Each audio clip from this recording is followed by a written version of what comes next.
अब थोड़ा सा मैं आपको रिवाइज करा देता हूँ। ऑस्टवर्ल्ड डाइल्यूशन लॉ में क्या बताया गया था? ऑस्टवर्ल्ड डाइल्यूशन लॉ किसके लिए वैलिड है भाई? वीक इलेक्ट्रोलाइट के लिए। और वीक इलेक्ट्रोलाइट में क्या था, जब भी अगर हमारे पास में वीक इलेक्ट्रोलाइट है और उस वीक इलेक्ट्रोलाइट में अगर डाइल्यूशन करेंगे, क्या करेंगे भाई? डाइल्यूशन। तो डाइल्यूशन करने से क्या बढ़ जाता है? अल्फा। क्या बढ़ जाता है?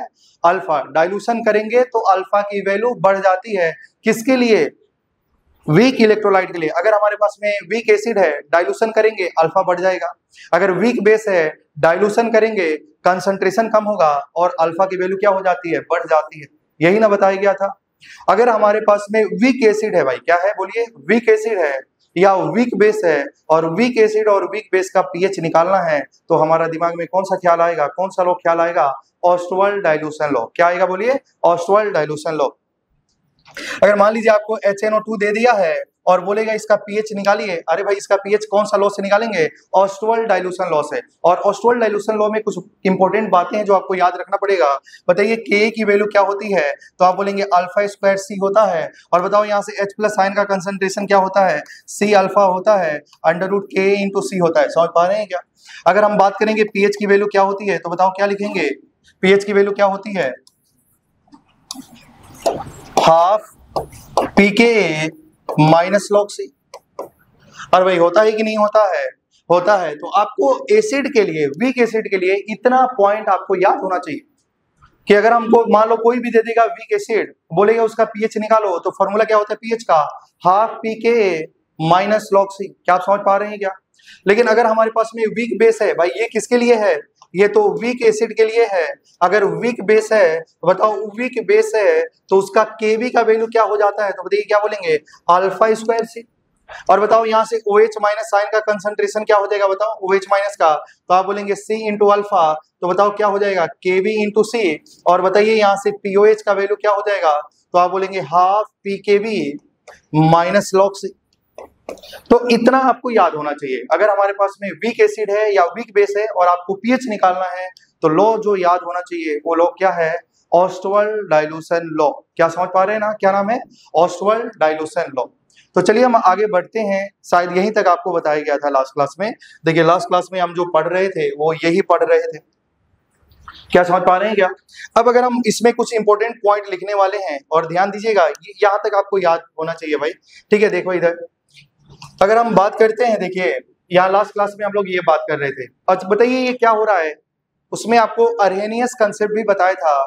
अगर वीक इलेक्ट्रोलाइट है तो उसमें डबल एरो आता है, और स्ट्रॉन्ग इलेक्ट्रोलाइट है तो उसमें सिंगल एरो आता है। क्योंकि जो स्ट्रॉन्ग इलेक्ट्रोलाइट होता है वो 100% आयोनाइज हो जाता है, 100% आयन में टूट जाता है। लेकिन जो वीक इलेक्ट्रोलाइट होता है उसका जो अल्फा की वैल्यू लेस देन 100% होती है। क्लियर है ना भाई? अब थोड़ा सा ध्यान दीजिएगा। अब बताओ ये क्या हो रहा है? डिसोसिएशन हो रहा है क्या भाई?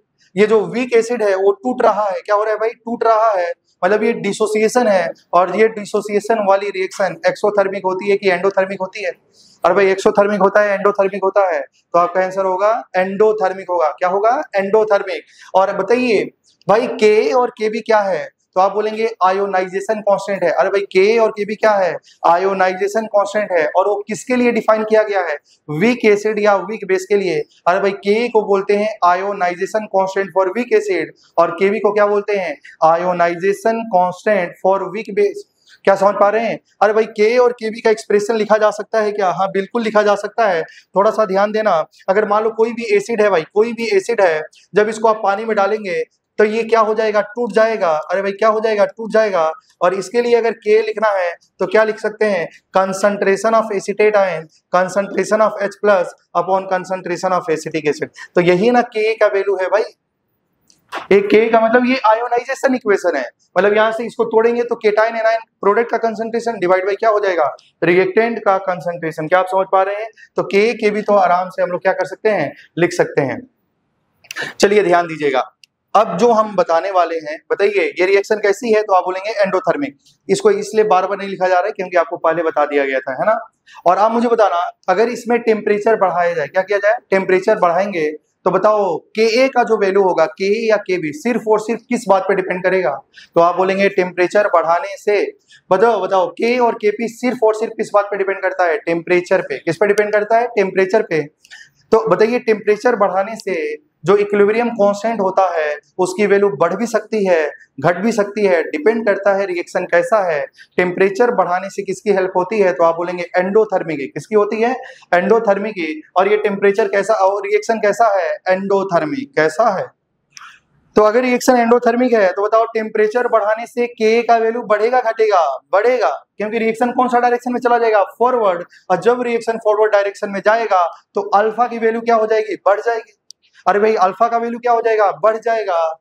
और बताओ जब टेम्परेचर बढ़ा रहे हैं, ध्यान से सुनिएगा, जब हम टेम्परेचर बढ़ा रहे हैं तो के बढ़ रहा है, के बढ़ रहा है, और रिएक्शन कौन सा डायरेक्शन में जा रहा है, बोलो भाई, फॉरवर्ड डायरेक्शन में जा रहा है। अगर रिएक्शन फॉरवर्ड डायरेक्शन में जाएगा तो H प्लस आयन का कंसंट्रेशन क्या होगा, क्या हो जाएगा, according to Le Chatelier's principle. अगर रिएक्शन इधर जाता है तो ये बढ़ जाएगा।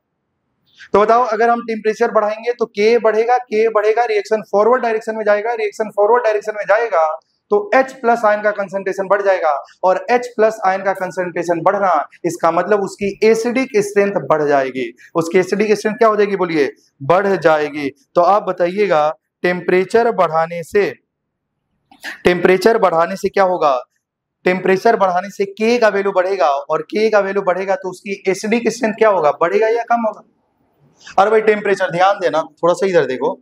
अब मुझे लग रहा है कि आपको समझ में आ गई है। तो कुछ इंपॉर्टेंट पॉइंट जो आज लिखना है हम लोगों को, नोट, अब थोड़ा सा ध्यान देना, ये सब लिखना नहीं है। बताइए अगर टेम्परेचर बढ़ाएंगे, अरे भाई क्या करेंगे, टेम्परेचर बढ़ाएंगे तो के का वैल्यू क्या होगा, बढ़ेगा। अरे भाई के का वैल्यू बढ़ेगा तो रिएक्शन कौन सा डायरेक्शन में चला जाएगा, फॉरवर्ड। अरे भाई कहाँ चला जाएगा, फॉरवर्ड। जैसे मैं एक बार रिएक्शन लिख देता हूं, अरे भाई ध्यान दीजिएगा, बहुत इंपॉर्टेंट पॉइंट है ये।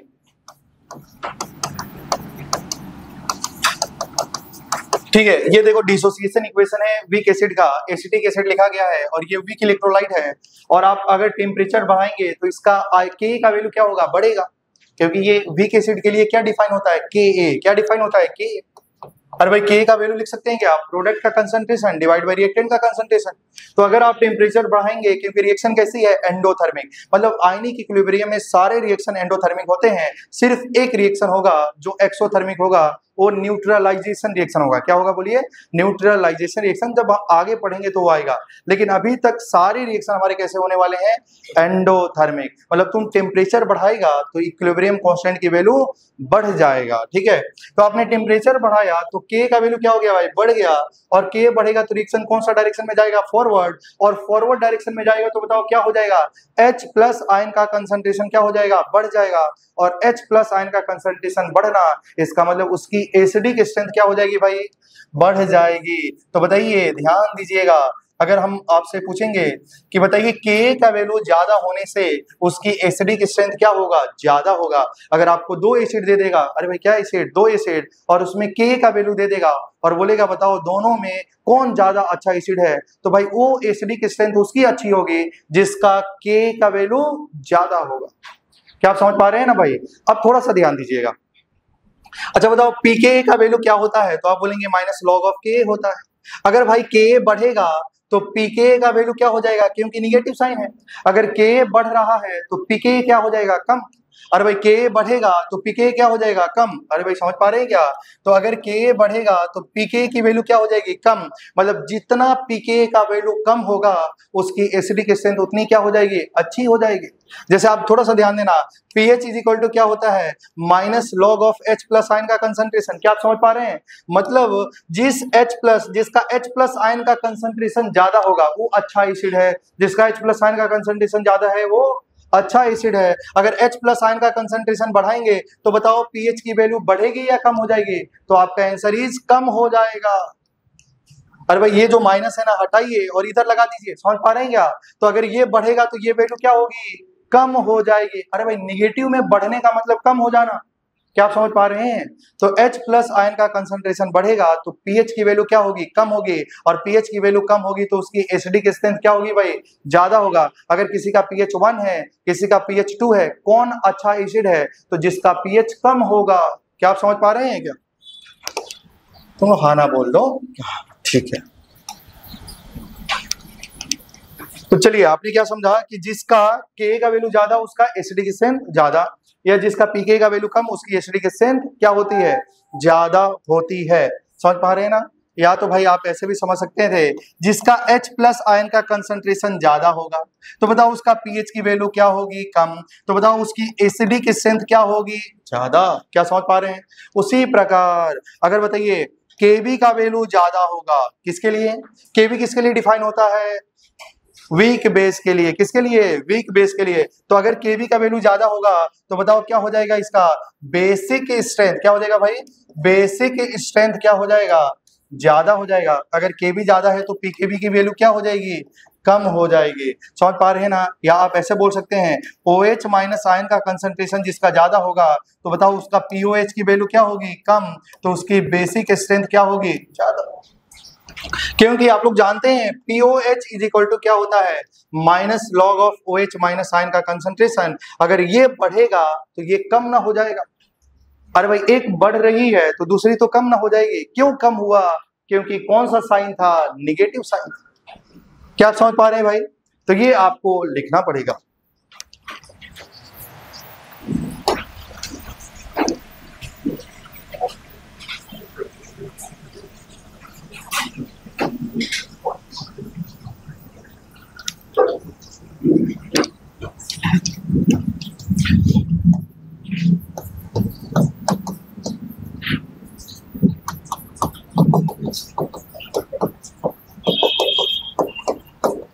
देखिए भाई थोड़ा सा ऐसे आपको क्वेश्चन दिया जाएगा, ध्यान देना है।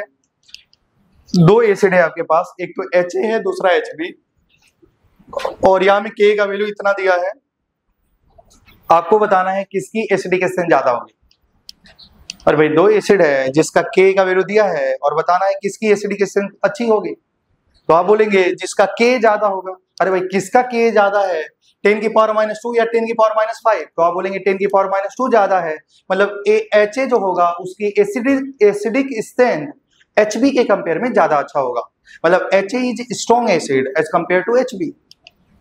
आप बोलेंगे आप भाई आपने तो स्ट्रॉन्ग एसिड बोल दिया है, स्ट्रॉन्ग एसिड के लिए तो K डिफाइन नहीं होता है। अरे भाई इसके कंपेयर में A अच्छा एसिड होगा। क्या समझ पा रहे हैं क्या। तो चलिए यहां तक अगर आपको समझ में आ गया है तो नेक्स्ट इंपॉर्टेंट पॉइंट की बात करेंगे। क्या ये कितनी इंपॉर्टेंट पॉइंट है जो आपको, ये फर्स्ट पॉइंट है जो आपको समझाई गई है, तो आपको याद रखना है। इसमें कुछ इंपॉर्टेंट पॉइंट है, फर्स्ट हो गया और ये सेकंड हो गया। केबी ज्यादा तो बेसिक स्ट्रेंथ ज्यादा, पीकेबी कम होना चाहिए ना। केबी ज्यादा होता है तो पीकेबी की वैल्यू कम हो जाती है। ठीक है, इतनी बातें आपको मालूम है। क्या ये कॉपी हो चुका है, क्या कॉपी हो चुका है। चैप्टर को टफ बिल्कुल भी नहीं बनाना है। ठीक है, जिस तरह आपको पढ़ाया जा रहा है पूरा लास्ट में समेट लेंगे और एक ही पॉइंट में आप सब याद कर लेंगे। आपको अभी सिर्फ और सिर्फ एक बात याद होना चाहिए, जब भी हमको वीक एसिड या वीक बेस का पीएच निकालना है तो ऑस्टोवर्ल्ड के पास जाना पड़ेगा।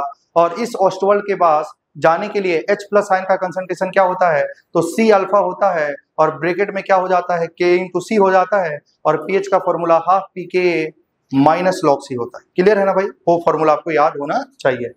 चलिए कॉपी हो चुका है, आगे बढ़ते हैं। और भाई थोड़ा सा ध्यान देना है, इसमें जो इंपॉर्टेंट पॉइंट क्या है, थर्ड वाला इंपॉर्टेंट पॉइंट क्या है कि इसमें जो C लिखते हैं वो क्या है, कंसंट्रेशन। क्या होता है भाई, कंसंट्रेशन। और यहाँ में जो कंसंट्रेशन होता है वो कौन सा कंसंट्रेशन होता है, नॉर्मलिटी, मोलारिटी नहीं।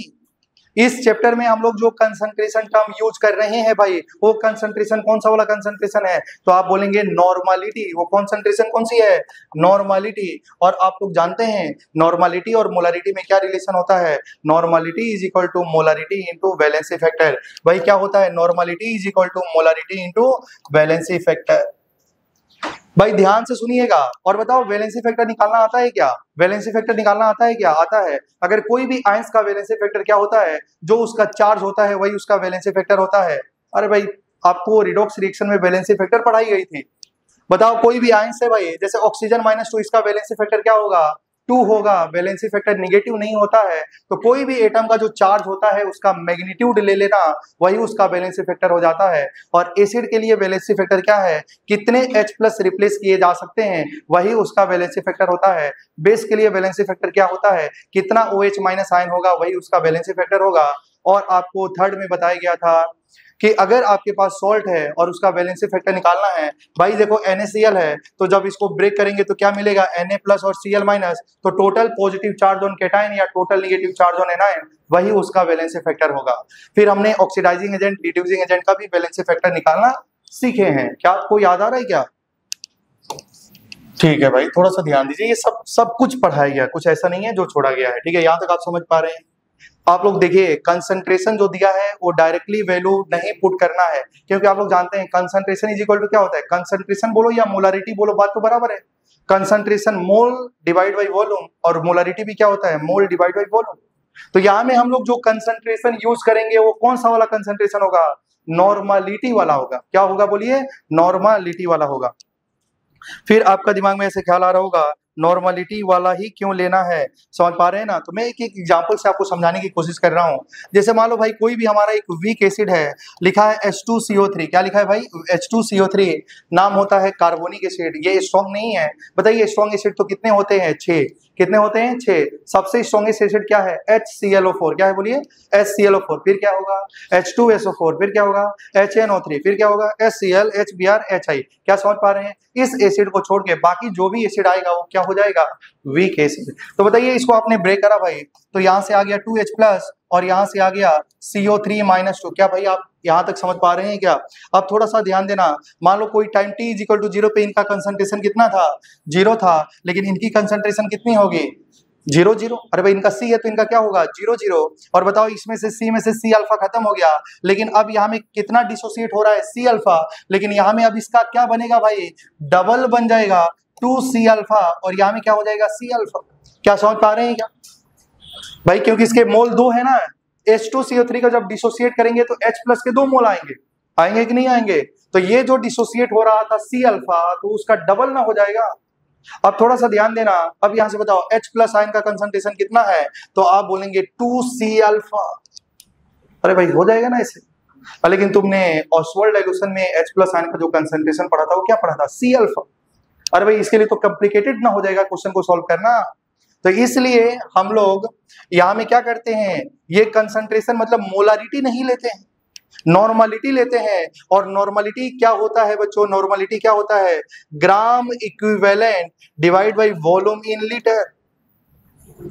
तो अगर इसकी हम लोग नॉर्मलिटी लिखेंगे ना भाई, तो वो इसके मोल पे डिपेंड नहीं करता है। इक्विवेलेंट का मतलब इक्वल, समझ पा रहे हैं ना? क्या equivalent, law of gram equivalent एक टॉपिक पढ़ाई गई थी। इक्विवेलेंट बोले तो इक्वल, इसके ग्राम इक्विवेलेंट, इसके ग्राम इक्विवेलेंट, इसके ग्राम इक्विवेलेंट आपस में बराबर हो जाते हैं। अरे भाई gram equivalent of H2CO3 is equal to gram equivalent of H+ is equal to gram equivalent of carbonate ion. सबके ग्राम इक्विवेलेंट बराबर होते हैं, इसका नंबर से कोई लेना देना नहीं है। मतलब अगर हम लोग इस कंसंट्रेशन में, ये कंसंट्रेशन अगर हम लोग नॉर्मलिटी वाली बात करते हैं, तो वहां से H+ आयन का कंसंट्रेशन जो आएगा वो सिर्फ और सिर्फ क्या आ जाएगा, C अल्फा। क्या आप समझ पा रहे हैं क्या भाई? ध्यान दीजिएगा, अगर आप ये करेंगे ना, तो यहाँ में तो हमारा H+ आयन का जो कंसंट्रेशन आएगा वो तो क्या हो जाएगा, 2C अल्फा। फिर pH निकालेंगे तो फॉर्मूला चेंज हो जाएगा, pH निकालेंगे तो फॉर्मूला क्या हो जाएगा, चेंज हो जाएगा। इसलिए यहाँ में हम लोग जो कंसंट्रेशन जो यूज करेंगे वो नॉर्मलिटी यूज करेंगे, और वो क्या होता है भाई, number of gram equivalent, number of gram equivalent upon volume in litre. और इस समय अगर हम बात करें भाई H2CO3 की बात करेंगे, तो अब थोड़ा सा ध्यान देना, टाइम t = 0 पे इनकी कंसंट्रेशन कितनी है, C, तो इनका 0 0 होगा, और इनमें क्या होगा, C अल्फा, और यहां से भी C अल्फा, और यहां से भी C अल्फा। क्यों? क्योंकि ये कौन सी वाली कंसंट्रेशन है भाई, नॉर्मलिटी वाली है, और नॉर्मलिटी तो ये नंबर पर डिपेंड नहीं करती। समझ पा रहे हैं ना आप लोग? अब मोल कंसर्न में देख लेना, आपको ये सब पढ़ाया गया था, रिडॉक्स रिएक्शन में भी देख लेना, लास्ट टॉपिक यही थी। समझ पा रहे हैं ना भाई? तो कहने का मतलब है कि जब आप मोलरिटी यूज करते हैं तो यहाँ में ये जो नंबर है वो आ जाता है, लेकिन जब आप उसका नॉर्मलिटी यूज करते हैं तो उसका नंबर से, उसका मोल से कुछ लेना देना नहीं है, सबके ग्राम इक्विवेलेंट बराबर हो जाता है। तो आप कोई भी क्वेश्चन वीक इलेक्ट्रोलाइट का है तो आप डायरेक्टली ऑस्वाल्ड डाइल्यूशन का फॉर्मूला को यूज कर सकते हैं, लेकिन आपको याद रखना है उस जगह में हम लोग कंसंट्रेशन कौन सा वाला यूज करेंगे, नॉर्मलिटी वाला यूज करेंगे। तुम बोलेगा भाई अगर क्वेश्चन में मान लो हमारा दिया है कंसंट्रेशन 0.2 मोलर HNO3 दिया है, समझ पा रहे हैं ना भाई। तो ये बताओ क्या है, ये तो मोलारिटी तुम्हारा दिया है 0.2, लेकिन कंसंट्रेशन कौन सा वाला लेते हैं, नॉर्मलिटी। और नॉर्मलिटी क्या होती है, मोलारिटी इंटू वैलेंसी फैक्टर। तो उसमें मोलारिटी तो तुमको पता ही है और उसका वैलेंसी फैक्टर से मल्टीप्लाई कर लेना है, तो जो वैल्यू आएगा उसको कंसंट्रेशन में यूज करना है। तुम लोग नहीं समझ रहे क्या भाई? देखो एक बार और क्वेश्चन करेंगे। अभी तक तो हमने क्वेश्चन नहीं करा है, लेकिन आपको याद रखने वाली बातें ये है कि हम लोग जब भी ऑस्वाल्ड डाइल्यूशन लॉ को फॉर्मूला को यूज करेंगे तो वहां में जो सी लिखा है वो कंसंट्रेशन लिखा है, और वो कंसंट्रेशन कौन सी वाली होती है, नॉर्मलिटी। क्या होती है बोलिए, नॉर्मलिटी। तो कंसंट्रेशन को क्या यूज करने वाले हैं, नॉर्मलिटी। क्या आप समझ पा रहे हैं क्या? चलिए ठीक है, तो चलिए आप क्वेश्चन करेंगे तो आपको समझ में आएगा। और बताओ नॉर्मलिटी क्या होती है, molarity multiply by valency factor. क्या आप समझ पा रहे हैं? अगर डायरेक्टली तुम कंसंट्रेशन मोलारिटी वाला लिखता भाई तो दिक्कत आ जाता, फॉर्मूला तो सेम नहीं हुआ, यहाँ में H प्लस आयन का कंसंट्रेशन 2C अल्फा हो गया। लेकिन जब मैंने यहाँ में कंसंट्रेशन नॉर्मलिटी लिया था तो आंसर क्या ही आ रहा था, C अल्फा। समझ पा रहे हैं? तो अगर थोड़ा भी अगर आपको डाउट हो रहा है तो विश्वास रखिए, जब 2-3 क्वेश्चन कर लेंगे तो आपको डाउट के लिए खत्म हो जाएगा। समझ पा रहे हैं? चलिए पहला question,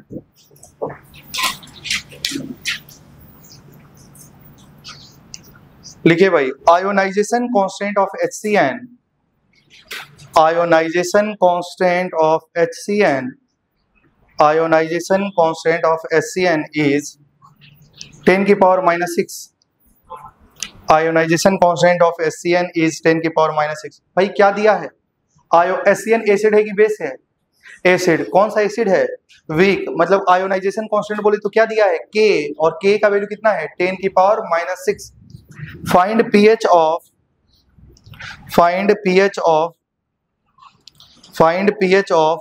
0.1 molar aqua solution. Find pH of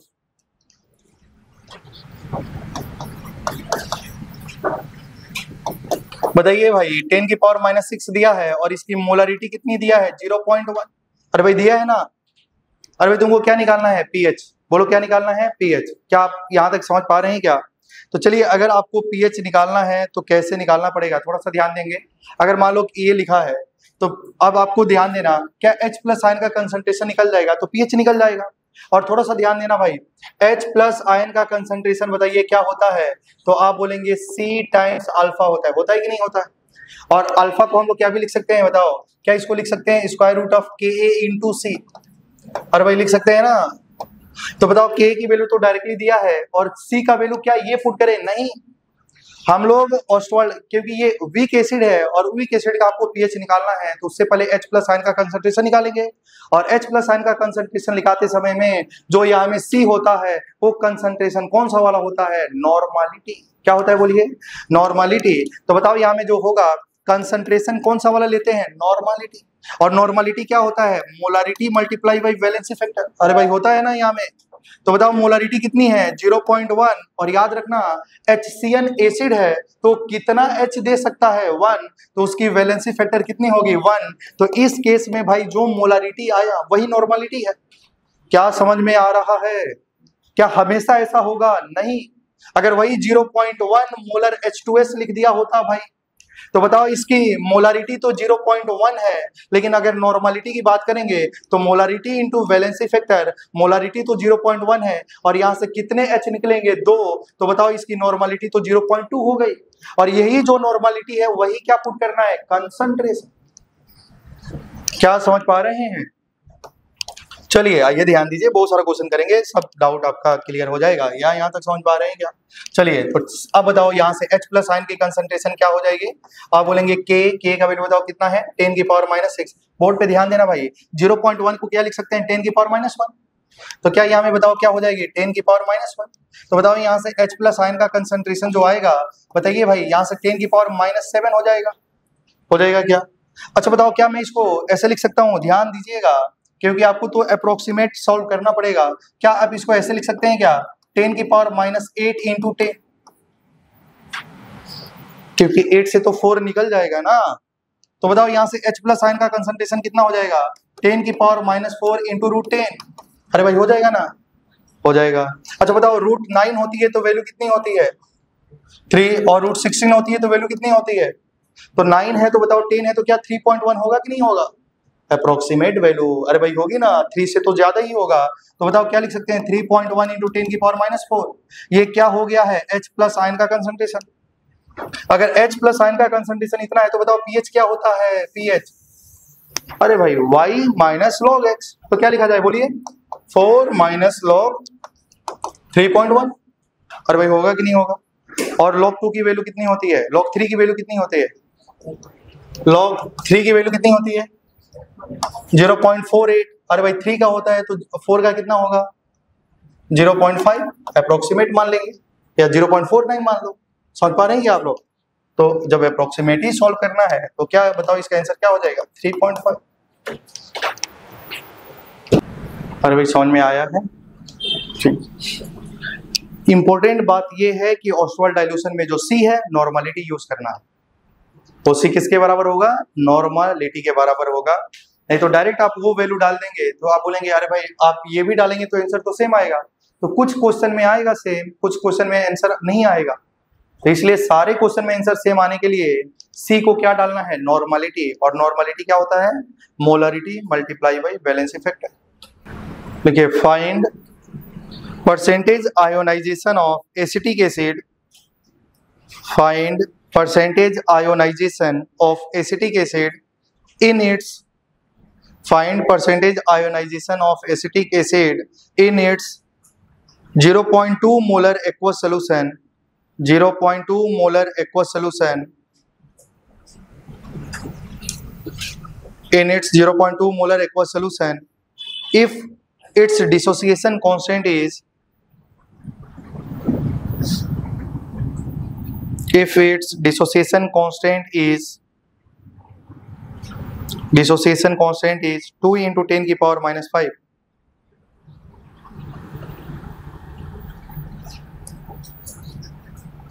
तो देखिए क्वेश्चन पढ़ लीजिए, आपको क्या दिया है, डिसोसिएशन कांस्टेंट कितना दिया है बताइए भाई। डिसोसिएशन कांस्टेंट की वैल्यू क्या है 2 into 10⁻⁵, और क्या लिखा है 0.2 मोलर क्या एसिटिक एसिड। तो बताओ यहाँ में इसकी क्या वैल्यू है भाई, मोलरिटी ही तो दिया है, और मोलरिटी कितना है 0.2। लेकिन हम लोग यहाँ में मोलरिटी यूज करते हैं, क्या यहाँ में जो कंसंट्रेशन होता है वो मोलरिटी होता है या नॉर्मलिटी होता है, नॉर्मलिटी। तो यहाँ में जो हम लोग कंसंट्रेशन यूज करते हैं वो क्या यूज करते हैं, नॉर्मलिटी। और बताओ नॉर्मलिटी क्या होता है, मोलरिटी इंटू वैलेंसी फैक्टर। तो बताओ मोलरिटी तो 0.2 है, और बताओ क्या लिखा था एसिटिक एसिड, वो कितना ही H देगा 1, तो वैलेंसी फैक्टर 1 है, तो इसमें कंसंट्रेशन क्या हो गया है 0.2। हमेशा ऐसा नहीं होगा कि दोनों बराबर होगा भाई, आप कभी कभी क्वेश्चन और ऐसे होंगे जिसमें दोनों डिफरेंट होगा, लेकिन आपको याद रखना है, ठीक है। अब बताओ आपको क्या निकालना है भाई, अल्फा। क्या निकालना है, परसेंटेज अल्फा, ठीक है। तो बताइए अगर आपको K दिया है और C दिया है तो अल्फा निकालना है, तो फॉर्मूला क्या होता है भाई, Ka is equal to alpha square C। अरे भाई होता है कि नहीं होता है। तो बताओ अल्फा स्क्वायर की वैल्यू क्या हो जाएगा K/C, और बताओ K का वैल्यू कितना है, और 0.2 को क्या लिख सकते हैं 2 into 10⁻⁻1 लिख सकते हैं क्या, 0.2 को लिख सकते हैं ऐसे, हाँ।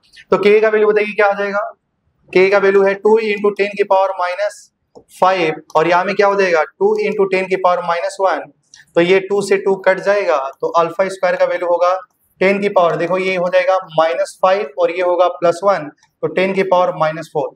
तो बताओ यहाँ से अल्फा क्या हो जाएगा, स्क्वायर रूट ऑफ 10⁻⁴, और 10⁻⁴ को बताओ क्या लिखा जा सकता है 10⁻² into 10⁻²।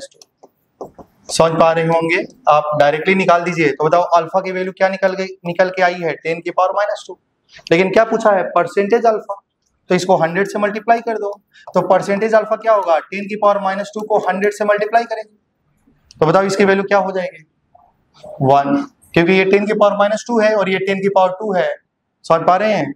और 10⁻² को आप 1/100 लिख सकते हैं, आपका मर्जी भाई, जैसे आपको सॉल्व करना है कर लो, आंसर तो 1 आएगा।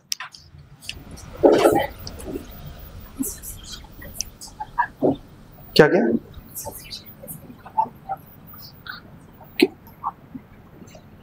Find percentage ionization, alpha degree of dissociation बोलो, आयोनाइजेशन बात बराबर ही होता है। अल्फा मतलब आयोनाइजेशन या डिसोसिएशन, ठीक है, आयोनाइजेशन कांस्टेंट बोले या डिसोसिएशन कांस्टेंट बोले तो के होगा, आयोनाइजेशन बोले या डिसोसिएशन बोले तो अल्फा होगा। नहीं है, नहीं है ना। याद रखने वाली बात यही है कि यहां में जो सी यूज करते हैं वो नॉर्मलिटी यूज करते हैं। Find alpha OH minus ion का कंसंट्रेशन, pH, POH, pH। देखिए ये क्वेश्चन में आपको क्या क्या निकालना है, ये क्वेश्चन में क्या निकालना है, अल्फा। क्या निकालना है, अल्फा। और दूसरा क्या निकालना है, OH माइनस आयन का कंसंट्रेशन।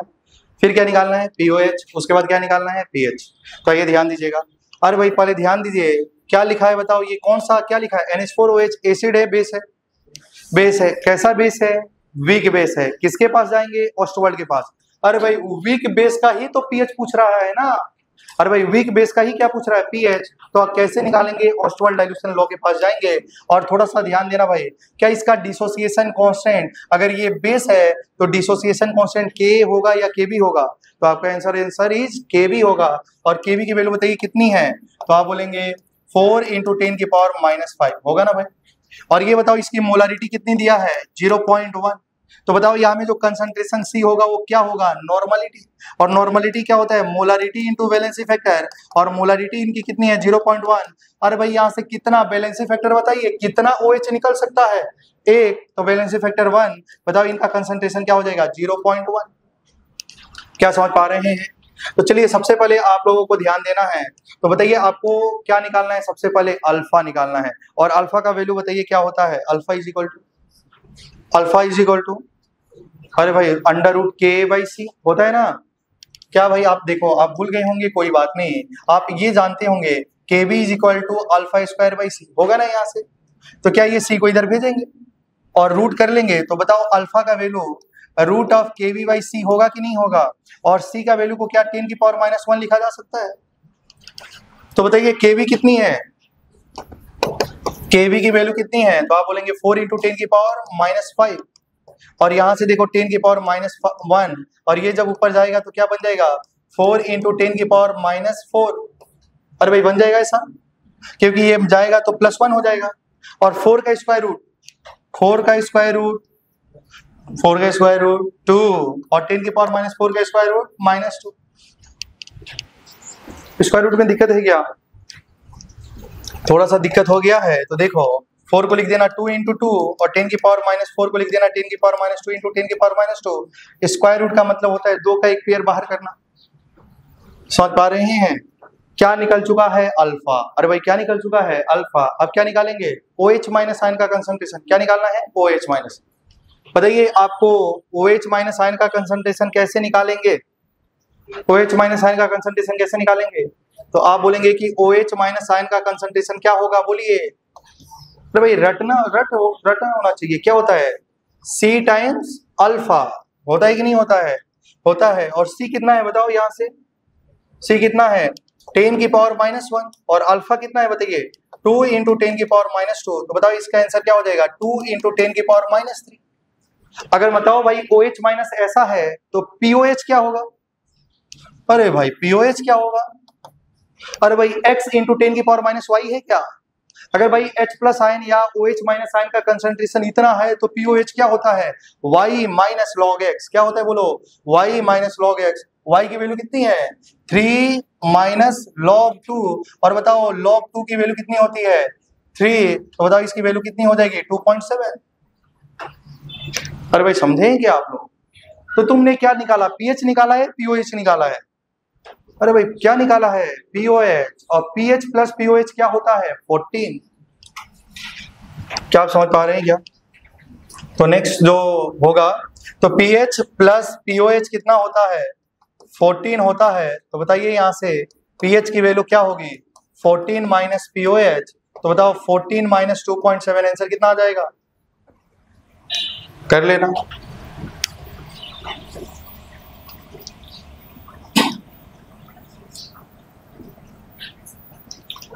नहीं समझ में आया है ना। चलिए ठीक है,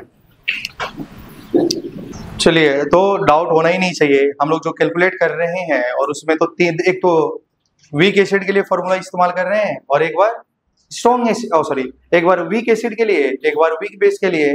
ऑस्टवाल्ड का तो यही पॉइंट आपको बताया गया और कुछ तो फॉर्मूला लिखा नहीं गया है, तो मुझे लग रहा है कि आपको समझ में आ गया होगा। आ गया है ना? एक और नेक्स्ट क्वेश्चन करते हैं, लिखिए। और आप लोग के सामने एक क्वेश्चन है, find pH of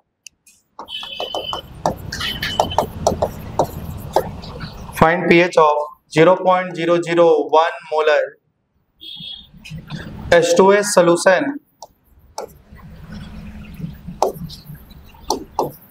which is 2% ionized.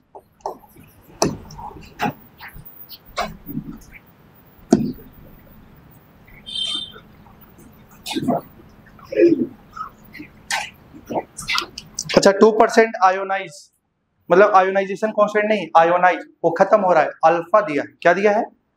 तो आप थोड़ा सा ध्यान देना, सबसे पहले क्वेश्चन को पढ़िए, ध्यान दीजिएगा। आपको क्या लिखा है क्वेश्चन में? 0.001 मोलर क्या लिखा है? H2S। तो बताओ इनकी मोलारिटी कितनी है? 0.001। क्या इसको 10 की पावर -3 लिख सकते हैं? क्या लिख सकते हैं साहब? अब थोड़ा सा ध्यान देना, यहाँ में हम लोग कंसंट्रेशन जो लिखते हैं वो मोलारिटी लेते हैं, नॉर्मलिटी लेते हैं। तो आप बोलेंगे नॉर्मलिटी लेते हैं, और नॉर्मलिटी क्या होता है? Molarity into valency factor. Molarity तो 10 की पावर -3 है, वैलेंसी फैक्टर कितना? अरे भाई H2S है, कितना H प्लस रिप्लेस किया जा सकता है? 2। तो यहाँ में वैलेंसी फैक्टर कितनी हो गई है? 2। तो बताओ 2 इंटू 10 की पावर -3, क्या इसकी कंसंट्रेशन कितनी हो चुकी है? 2 इंटू 10 की पावर -3। अभी तक तो भाई जो सेम था, लेकिन अब तो चेंज हो चुका है। इसलिए याद रखेंगे, इस टॉपिक में जो आपको कंसंट्रेशन लेना है वो कंसंट्रेशन नॉर्मलिटी लेना है। सिर्फ एक जगह ऐसा आएगा जहां में कंसंट्रेशन को मोलारिटी लेना है, लेकिन सारे क्वेश्चन में आपको कंसंट्रेशन को क्या लेना है? नॉर्मलिटी। जब सॉल्युबिलिटी प्रोडक्ट बताया जाएगा तो वहां में जो कंसंट्रेशन होगा वो मोलारिटी होगा। ठीक है, तो ध्यान देना यहाँ। तो बताइए आपको और क्या निकालना है भाई? अल्फा कितना है? अल्फा बताइए, अल्फा कितना है? 2%। 2% मतलब 2/100, मतलब 2 इंटू 10 की पावर -2 दिया है ना अल्फा की वैल्यू।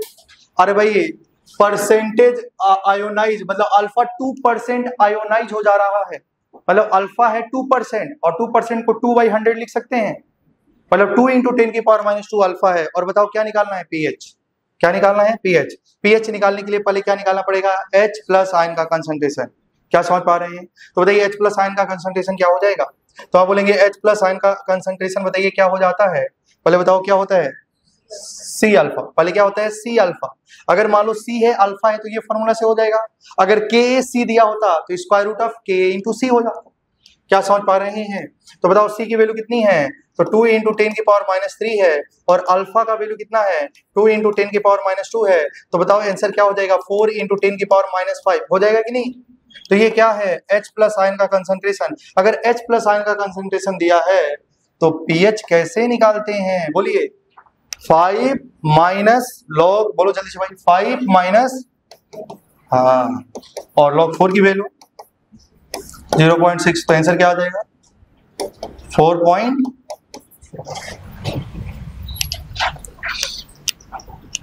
आसान ना है, समझ पा रहे हैं क्या आप? ठीक है, क्या आप समझ पा रहे होंगे? आगे बढ़ते हैं। अब आपको पढ़ना पड़ेगा आइसोहाइड्रिक सॉल्यूशन किसको बोलते हैं।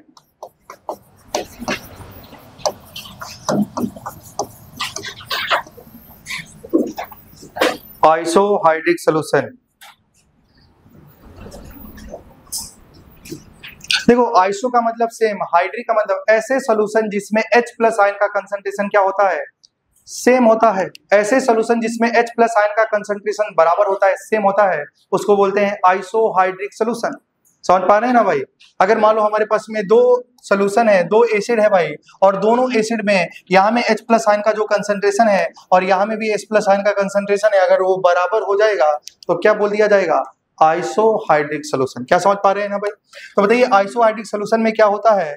आइसोहाइड्रिक सॉल्यूशन में H प्लस आयन कंसंट्रेशन, मान लो सॉल्यूशन 1 है, उसमें H प्लस आयन का कंसंट्रेशन और सॉल्यूशन 2 में H प्लस आयन का कंसंट्रेशन अगर बराबर हो जाएगा तो क्या बोला जाएगा? Isohydric solution. Two solution having same H plus ion concentration is called isohydric solution. क्या समझ पा रहे हैं? अच्छा बताइए अच्छा बताओ H प्लस इक्वल टू क्या होता है? H प्लस आयन का कंसंट्रेशन क्या होता है? C times alpha. अरे भाई क्या होता है C टाइम्स अल्फा, तो बताओ यहाँ में H प्लस आयन कंसंट्रेशन को मैं लिख सकता हूँ क्या C1 अल्फा 1, तो क्या इसको क्या लिख सकता हूँ C2 अल्फा 2। अरे भाई C1 alpha 1 equal to C2 alpha 2, मतलब आपसे ये पूछा जाएगा कि आइसोहाइड्रिक सॉल्यूशन के लिए कौन कौन सा रिलेशन सही है, तो भाई ये भी सही है, और C1 alpha 1 equal to C2 alpha 2 ये भी रिलेशन करेक्ट है। और बताइए C अल्फा इक्वल टू क्या होता था, root of Ka into C, तो बताओ यहाँ से हम लोग लिख सकते हैं क्या Ka1 into C1 is equal to root of Ka2 into C2। तो ये सारे रिलेशन सही है किसके लिए, आइसोहाइड्रिक सॉल्यूशन के लिए। क्या समझ पा रहे हैं क्या, अरे भाई समझ पा रहे हैं क्या, हाँ ठीक है। तो यहां तक समझ में आ रहा है, मतलब अगर लिखा है आइसोहाइड्रिक सॉल्यूशन के लिए, क्या ये रिलेशन आइसोहाइड्रिक के लिए सही है, हाँ सही है, ये भी सही है, ये भी सही है, तो सब सही है, ठीक है समझ पा रहे हैं। अब अगर हम बात करते हैं, देखिए जितना ज्यादा H प्लस आयन का कंसंट्रेशन होता है उसकी एसिडिक स्ट्रेंथ उतनी ही ज्यादा होती है, मतलब acidic strength is directly proportional to H plus ion का कंसंट्रेशन। उसी प्रकार क्या हो जाएगा भाई, basic strength is directly proportional to OH minus ion का कंसंट्रेशन। तो याद रखना है यहाँ से क्या होगा कि जो एसिडिक स्ट्रेंथ होगा, जो एसिडिक स्ट्रेंथ होगा भाई, acidic strength directly proportional to H plus ion का कंसंट्रेशन, और उसी प्रकार हम बोल सकते हैं कि जो बेसिक स्ट्रेंथ होगा वो directly proportional to OH minus ion का कंसंट्रेशन। ये इसके पहले भी हम लोग डिस्कस किए थे क्या। अरे भाई टेम्परेचर बढ़ाएंगे Kb की वैल्यू बढ़ेगी, Pkb का वैल्यू क्या होगा, कम हो जाएगा, और बेसिक स्ट्रेंथ क्या हो जाएगा, बढ़ेगा, या OH माइनस आयन का कंसंट्रेशन बढ़ाएंगे तो POH क्या हो जाएगा, कम हो जाएगा, लेकिन बेसिक स्ट्रेंथ क्या हो जाएगा, बढ़ जाएगा। मतलब basic strength is directly proportional to concentration of OH minus ion का कंसंट्रेशन। क्या समझ पा रहे हैं भाई, ठीक है। तो थोड़ा सा ध्यान दीजिएगा, अगर मान लो दो एसिड है, अगर रिलेटिव स्ट्रेंथ निकाला जाए, दो एसिड है उसकी रिलेटिव स्ट्रेंथ निकाला जाए, तो रिलेटिव स्ट्रेंथ कैसे निकालेंगे, तो देखो ध्यान देना भाई, relative strength of acid A with respect to acid B, मतलब एक एसिड का एसिडिक स्ट्रेंथ दूसरे एसिड के एसिडिक स्ट्रेंथ के रिस्पेक्ट में कितना होगा उसको निकालना है। जैसे आप थोड़ा सा ध्यान देना, मान लो भाई एक एसिड है Ha, दूसरा एसिड क्या है Hb, क्या समझ पा रहे हैं ना, यहाँ में H प्लस आयन का कंसंट्रेशन कितना है भाई, 10 की पावर -2 है, कितना है भाई 10 की पावर -2 है, मान लो यहाँ में 10 की पावर कितनी है -2 है, यहाँ में इसकी H प्लस आयन का जो कंसंट्रेशन है वो कितना है 10 की पावर -3 है, ऐसा लिखा है। तो अगर मान लो दोनों को बनाएंगे, दोनों को बताएंगे कि Ha और ये Hb लिखा है, क्या समझ पा रहे हैं ना भाई, मतलब ये Ha लिखा है, ये Hb लिखा है, दो एसिड लिखा है और दोनों में H प्लस आयन का कंसंट्रेशन लिखा है, तो बताना है कि दोनों में कौन किसकी एसिडिक स्ट्रेंथ अच्छी होगी, बताइए, जिसका H प्लस आयन का कंसंट्रेशन ज्यादा होगा। अरे भाई किसका ज्यादा है, Ha का या Hb का, Ha का, मतलब Ha का जो H प्लस आयन का कंसंट्रेशन है वो ज्यादा है, मतलब Ha is more acidic then Hb, clear है ना भाई। लेकिन अगर इन दोनों का रिलेटिव स्ट्रेंथ निकालें, मतलब Ha जो एसिड है वो Hb के कंपेयर में कितना गुना ज्यादा है, समझ पा रहे हैं ना भाई, तो कैसे निकालेंगे, अरे भाई उसको निकालने का फॉर्मूला क्या है, H plus ion concentration first divide by H plus ion का कंसंट्रेशन 2, दोनों का H प्लस आयन का कंसंट्रेशन का रेशियो ले लीजिए। और भाई अगर इधर में रेशियो लेंगे, यहाँ में रेशियो लेंगे तो क्या हो जाएगा 10 की पावर -2 अपॉन 10 की पावर -3, तो आंसर कितना आ जाएगा 10, मतलब जो Ha एसिड होगा ना वो Hb के रिस्पेक्ट में 10 टाइम्स गुना ज्यादा स्ट्रेंथ उसका पावर होगा, मतलब उसका स्ट्रेंथ 10 गुना ज्यादा होगा। भाई जो Ha एसिड है ना वो Hb के कंपेयर में या Hb के रिस्पेक्ट में कितना गुना उसकी स्ट्रेंथ ज्यादा है, तो आप बोलेंगे 10 गुना। क्या समझ पा रहे हैं, तो जब भी आपको एक एसिड का स्ट्रेंथ दूसरे एसिड के रिस्पेक्ट में निकालना है तो आपको क्या करना है, अरे भाई दोनों का H प्लस आयन का कंसंट्रेशन का रेशियो ले लो, निकल जाएगा। अरे समझ पा रहे हैं, नहीं समझे हैं, थोड़ा और समझिए, इधर देखिए, ऐसे कर लेंगे ना हम लोग। और बताओ H प्लस को क्या लिखेंगे, C1 alpha 1 upon C2 alpha 2, या under root of Ka1 into C1 upon under root of Ka into C2, ऐसे निकाल सकते हैं, मतलब एक एसिड का एसिडिक स्ट्रेंथ दूसरे एसिड के रिस्पेक्ट में, तो ऐसे निकालेंगे, नहीं समझे। तो अगर आपको H प्लस आयन का कंसंट्रेशन दिया है तो दोनों का रेशियो लेना, तो उसका मतलब इसका एसिडिक स्ट्रेंथ इसके रिस्पेक्ट में निकल जाएगा, समझ पा रहे हैं क्या, ठीक है। अगर मान लो ये H प्लस नहीं दिया होता, अल्फा 1 C1 दिया होता, तो दोनों को आप डिवाइड कर देना तो आपको निकल जाएगा, कॉपी कर लीजिए। मतलब ये मैंने तो एक एग्जांपल बताया था कि ये वाला एसिड के कंपेयर में 10 गुना टाइम्स ज्यादा है, ठीक है, क्योंकि दोनों का H+ आयन का रेशियो लेंगे तो 10 आ जाएगा, है ना। ठीक है, चलिए नेक्स्ट क्वेश्चन लिखेंगे।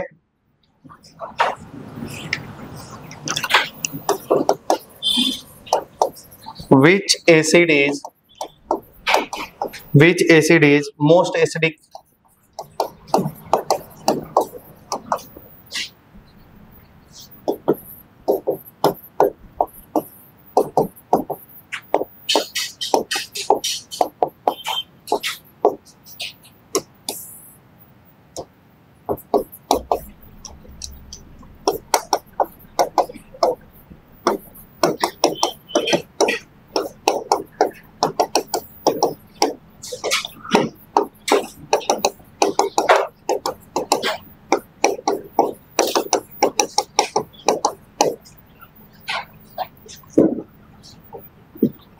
Which acidic is most acidic?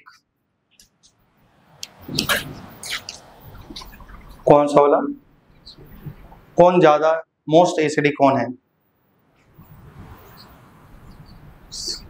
हाँ हाँ बोलिए बोलिए, आप पूरा खुल के नहीं आ पा रहे हम। 1, तो 1 होगा। क्या पढ़े थे, के का वैल्यू ज्यादा होगा तो एसिडिकेशन ज्यादा ना होगा। और भाई के का वैल्यू ज्यादा होगा तो एसिडिकेशन ज्यादा होगा। और अगर मैं पूछूंगा बताओ पीके का ऑर्डर बताओ, पीके सबसे कम किसका होगा? जिसका के ज्यादा होता है उसका पीके कम हो जाता। समझ पा रहे हैं ना, आप लोग का नोट्स में वहीं से मैं शुरू करा था कि जिसका के का वैल्यू ज्यादा होगा उसका पीके का वैल्यू कम हो जाएगा और उसकी एसिडिक स्ट्रेंथ क्या हो जाएगी? ज्यादा। मतलब ध्यान देना, acidic strength is directly proportional to K, inversely proportional to p K. ये तो बात तो मैं पहले ही लिखा चुका हूं। मतलब जितना ज्यादा के होगा उतनी ज्यादा एसिडिक स्ट्रेंथ होगा और उतना ही कम पीके होगा। अगर तुमको विश्वास नहीं है तो के दिया है तो क्या तुम पीके निकाल सकते हैं क्या? कैसे?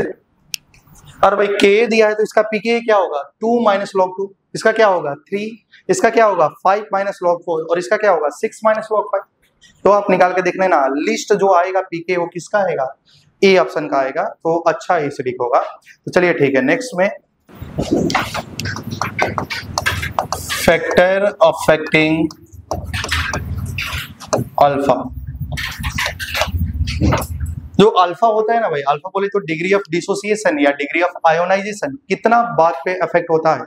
इसके बहुत सारे फैक्टर है, कौन कौन सा फैक्टर पे ये अफेक्ट होता है उसके बारे में हम लोग जानेंगे।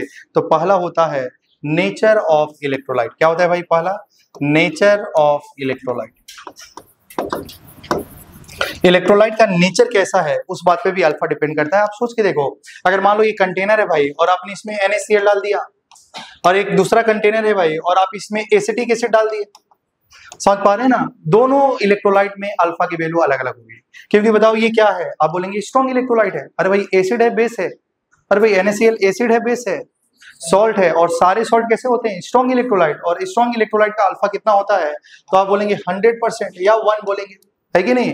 लेकिन बताओ क्या इसका अल्फा लेस देन 100% होगा कि नहीं होगा? होगा। तो कहने का मतलब है इलेक्ट्रोलाइट को ही चेंज कर देंगे तो अल्फा क्या हो जाएगा? चेंज हो जाएगा। क्या आप समझ पा रहे हैं? तो अगर स्ट्रॉन्ग इलेक्ट्रोलाइट के लिए अल्फा कितना होगा बताइए? अगर स्ट्रॉन्ग इलेक्ट्रोलाइट है तो अल्फा का वैल्यू 100% हो जाएगा, लेकिन अगर वीक इलेक्ट्रोलाइट है तो अल्फा का वैल्यू क्या होगा? Less than 100%। क्या समझ पा रहे हैं? तो नेचर ऑफ इलेक्ट्रोलाइट पे डिपेंड कर रहा है कि इलेक्ट्रोलाइट कैसा है, इलेक्ट्रोलाइट का नेचर कैसा है, उस बात पे अल्फा डिपेंड करता है। जैसे अगर हम दूसरी बात करते हैं, दूसरा नेचर ऑफ सॉल्वेंट पे भी अल्फा डिपेंड करता है। किस पे भी डिपेंड करता है? Nature of solvent. जैसे भाई थोड़ा सा ध्यान देना, जैसे आप थोड़ा सा समझने की कोशिश करना, दूसरा जो फैक्टर है वो क्या है? Nature of solvent.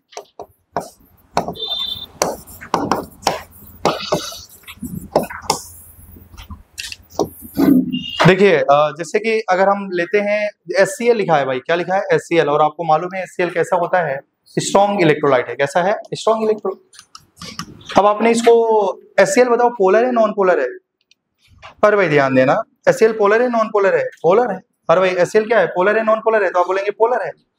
और अगर मान लो ये पोलर सॉल्यूट है, क्या है भाई, HCl क्या है, पोलर सॉल्यूट है, तो इसको सॉल्वेंट में डालना है। क्या डालना है, सॉल्वेंट। मान लो यहाँ में जो हमने सॉल्वेंट लिया, क्या लिया सॉल्वेंट, और इसमें हमने डाल दिया भाई इलेक्ट्रोलाइट डाल दिया, ठीक है, समझ पा रहे हैं ना।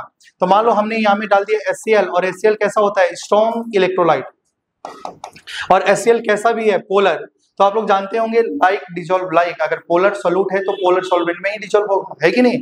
और यहाँ में मान लो पोलर सॉल्वेंट क्या है, वाटर, यहाँ में सॉल्वेंट आपने क्या लिया, वाटर।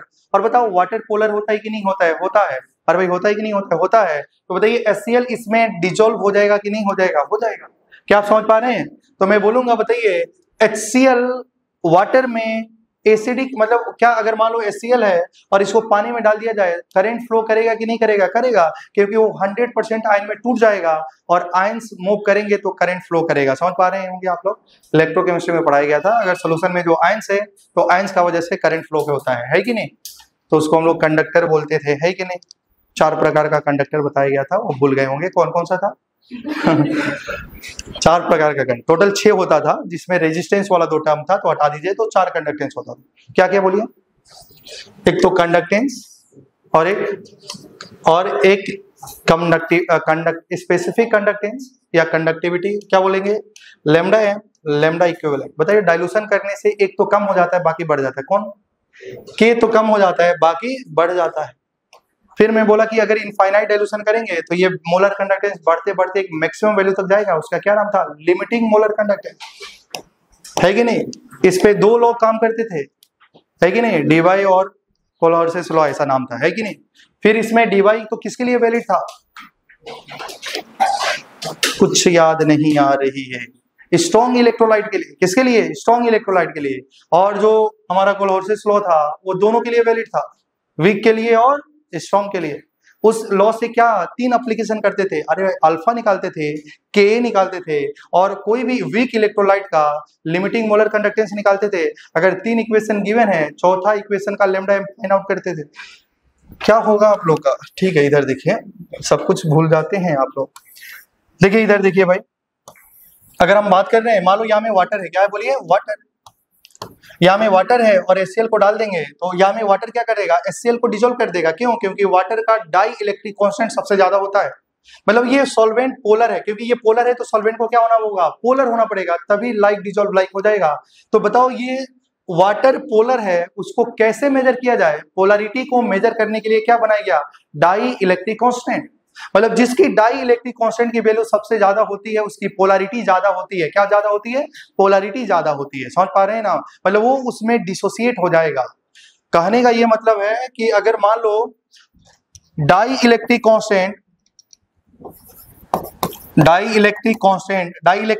कांस्टेंट की जो वैल्यू होगी, देखो भाई डाई इलेक्ट्रिक को या तो ऐसे लिखा जाता है, कहीं कहीं भी को, कहीं कहीं ऐसा अपसाइलन लिखा जाता है, कहीं कहीं म्यू भी लिखा है। तो जिसकी डाई इलेक्ट्रिक कांस्टेंट की वैल्यू ज्यादा होगी, उसकी पोलैरिटी क्या होती है भाई, ज्यादा। समझ पा रहे हैं ना भाई, मतलब HCl को आप इसमें डालेंगे तो 100% डिसोसिएट हो जाएगा।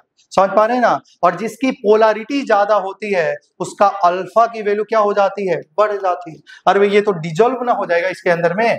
लेकिन अब थोड़ा सा ध्यान देना, अब तुमने क्या करा, एक नॉन पोलर, यहाँ में आप ध्यान देना, यहाँ में HCl किसके जैसे बिहेव कर रहा है, एसिड के जैसा। कौन सा एसिड, स्ट्रॉन्ग एसिड। लेकिन अब आपने यहाँ में सॉल्वेंट ले लिया CCl4, क्या ले लिया भाई, या आपने बेंजीन ले लिया, और ये दोनों होते हैं नॉन पोलर। अरे भाई क्या होते हैं, नॉन पोलर। समझ पा रहे हैं ना भाई, मतलब इनकी जो डाई इलेक्ट्रिक कांस्टेंट की वैल्यू होती है वो 0 होती है।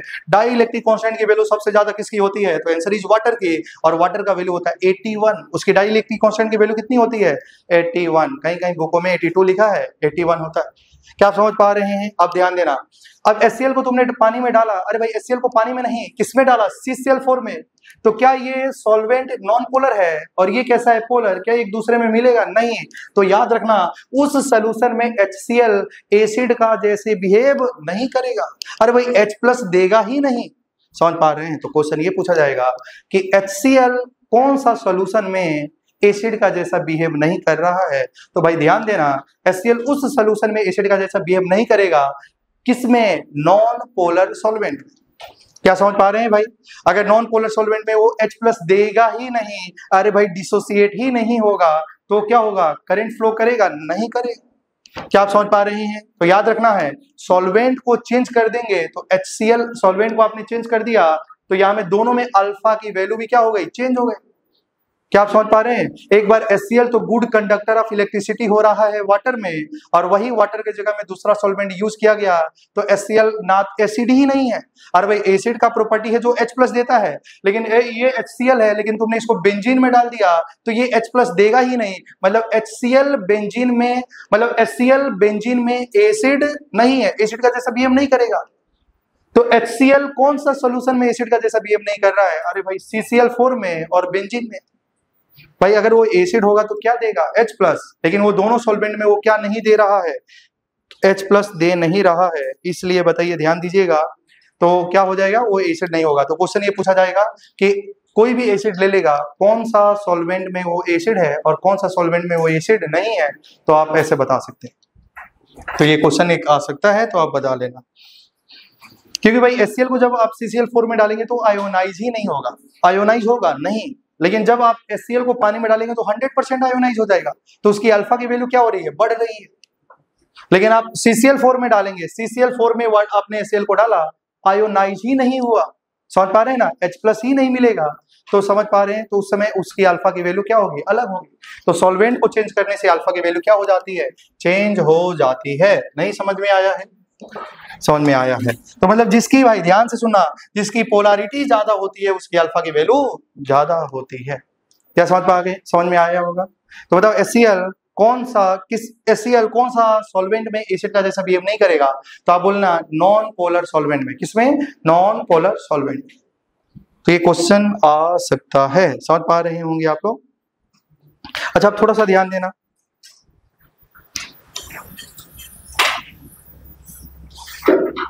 और अगर हम लोग थर्ड की बात करें, भाई टेम्परेचर बढ़ाया जाएगा। अब आपको ये बताना है टेम्परेचर बढ़ाने से अल्फा की वैल्यू बढ़ेगी या कम होगी?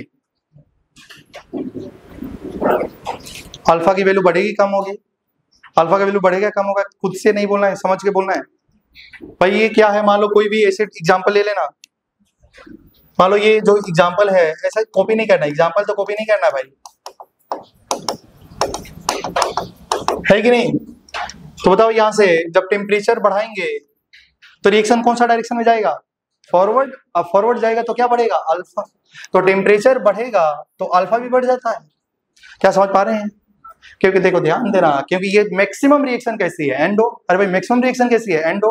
एंडो है, अगर तुमको यहां तक नहीं समझ में आया, क्योंकि टेम्परेचर बढ़ाने से एंडो की हेल्प होती है। टेम्परेचर बढ़ाएंगे रिएक्शन फॉरवर्ड जाएगा, अल्फा बढ़ेगा। अगर वैसे भी समझ में नहीं आया तो टेम्परेचर बढ़ाने से तो के बढ़ेगा, क्योंकि रिएक्शन कैसा है, एंडोथर्मिक, और K is equal to alpha square C होता है। अगर के बढ़ेगा तो भाई अल्फा तो बढ़ेगा ही।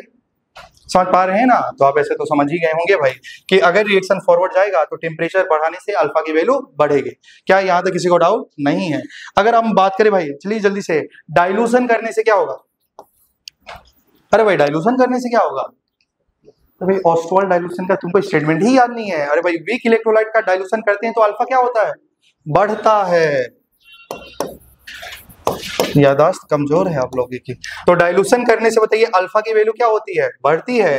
अगर कंसंट्रेशन को कम कर दें तो अल्फा की वैल्यू बढ़ेगी। अरे भाई यही ना फॉर्मूला था। अरे भाई alpha is inversely proportional to root C और directly proportional to root V. तो अगर हम लोग वॉल्यूम को बढ़ाएंगे तो अल्फा तो बढ़ेगा, अगर कंसंट्रेशन को कम करेंगे तो अल्फा बढ़ेगा। क्या आप समझ पा रहे हैं? ठीक है, और एक नेक्स्ट पॉइंट कॉपी कर लीजिए भाई, 5 तो हो गया है। अब देखो इंपॉर्टेंट है 6 पॉइंट, तो आप कॉपी करना चाहें तो कर सकते हैं।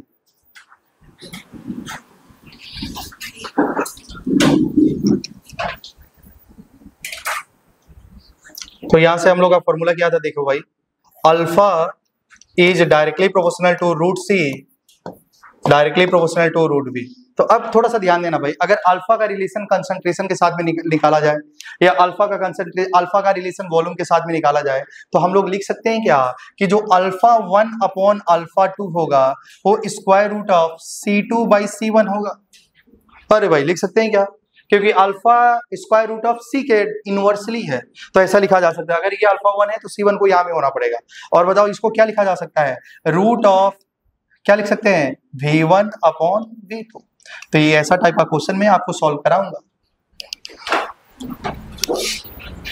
यहां में देखना, क्योंकि अल्फा इनवर्सली है रूट सी का, तो अल्फा बढ़ेगा, अल्फा और रूट सी में तो ऐसा रिलेशन होगा, और वो डायरेक्टली है वॉल्यूम का, तो alpha 1 upon alpha 2 V1 upon V2 होगा। ठीक है, चलिए आगे बढ़ेंगे हम लोग। 6 पॉइंट ध्यान देना, इसमें आप लोग क्या कर रहे हैं, अल्फा की वैल्यू को चेंज कर रहे हैं। अरे भाई टेम्परेचर बढ़ाएंगे अल्फा चेंज होगा, डाइल्यूशन करेंगे अल्फा चेंज होगा, कंसंट्रेशन कम करेंगे अल्फा चेंज हो जाएगा कि नहीं। अरे भाई इलेक्ट्रोलाइट का नेचर को चेंज करेंगे तो अल्फा चेंज हो जाएगा, सॉल्वेंट चेंज करेंगे अल्फा चेंज हो जाएगा।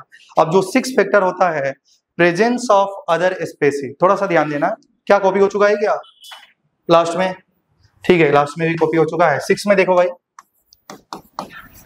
प्रेजेंस ऑफ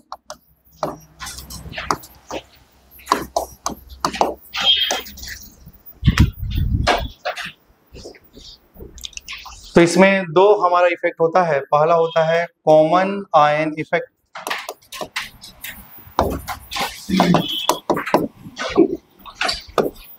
और दूसरा होता है ऑड आयन इफेक्ट। दूसरा होता है ऑड आयन इफेक्ट।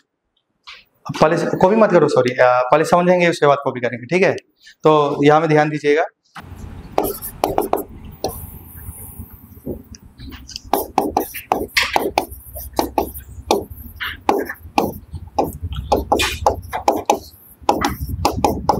अब थोड़ा सा ध्यान देना, एक कंटेनर है और उसमें तुमने वीक इलेक्ट्रोलाइट लिया, वीक इलेक्ट्रोलाइट बोले तो वीक एसिड लिया, क्या समझो भाई, बहुत इंपॉर्टेंट है, बहुत इंपॉर्टेंट है। आपको दे देगा किसमें कॉमन आयन इफेक्ट है और किसमें ऑड आयन इफेक्ट है, आपको पहचानना होगा।